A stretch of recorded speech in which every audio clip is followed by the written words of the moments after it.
putting together the Racetrack Scenics Billboard kit. Pretty easy, straightforward. Haven't even used any glue. Got some super glue. I haven't used it yet. Just following directions right here online. It's just pretty easy. Just following the photos, but very clear. Pretty cool so far.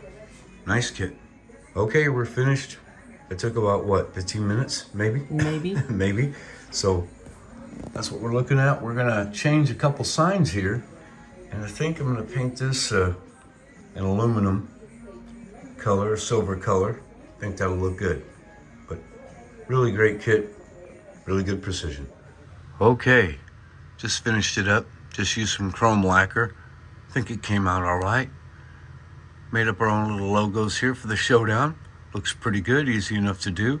And hey, we even threw in a car stand. But again, Racetrack Scenics, very good quality.